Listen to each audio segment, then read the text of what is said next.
Hello guys, samahan niyo naman ako sa paggawa ng aking mga paninda. Gagawa po tayo ng ating panindang bola-bola, lumpiang gulay at tokneneng. So ngayon, prepare po natin ng ating mixture sa ating bola-bola at tokneneng.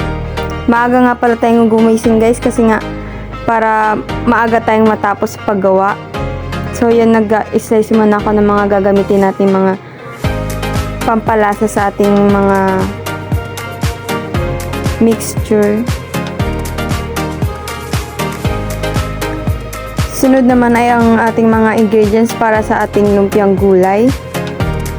Yan, parang piniprepare po natin yan guys. Tapos pagkatapos ay igigisa po natin yan.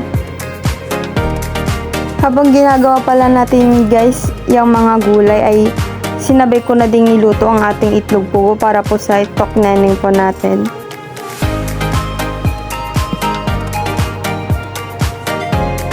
Tapos pagkatapos po nun ay si mama naman ay pinaggawa ko na ng sauce kasi nga siya yung nagluluto ng ating sauce para sa tokneneng at bola-bola.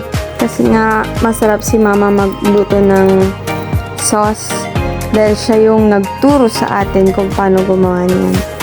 Kaya habang ginagawa ko yung gulay, siya na lang muna yung nagluto ng sauce.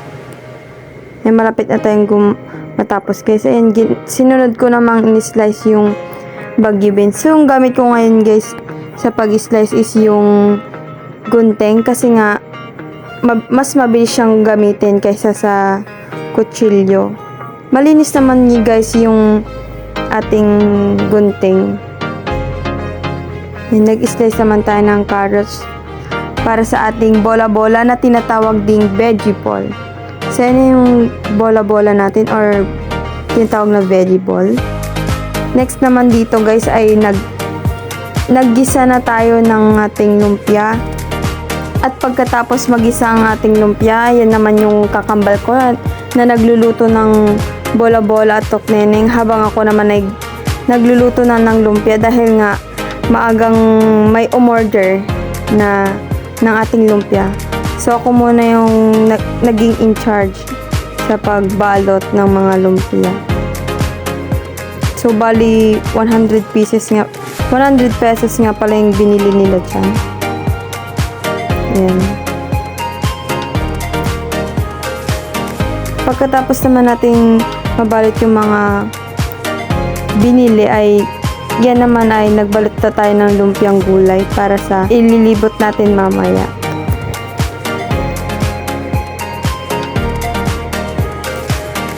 Nagawa pala natin dyan guys is 100 pieces. At ayan nga guys, kasama ko si mama sa paglilibot. Bago pala kami maglibot guys is naabutan po kami ng ulan sa paglilibot kaya nagstay muna kami sa isang pwesto. Lumpiang gulay!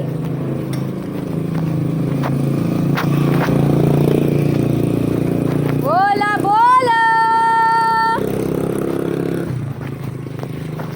Tokneneng! Pagpasensya nyo na guys yung boses ko. Pero nasanay naman na yung mga suki natin na marinig yung boses natin. Umuulan pa rin guys pala dyan kaya nakapayong pa tayo. Yan si mama. Kasama ko sa paglilibot. Ayan nga, may bumili guys kaya stop muna tayo. Ayan. Madami pa pala yung tinda natin ngayon guys kasi nga umulan kaya uunti yung mga bumibili. Pero sabi nga nila tiwala lang. Ayan. Kung nga pala guys ay naglalakad. Tapos si mama naman is nagbabike kasi nga hindi natin dala yung isang bike. Ayan lang guys. Thanks for watching. Sana nagustuhan niyo po itong video ito.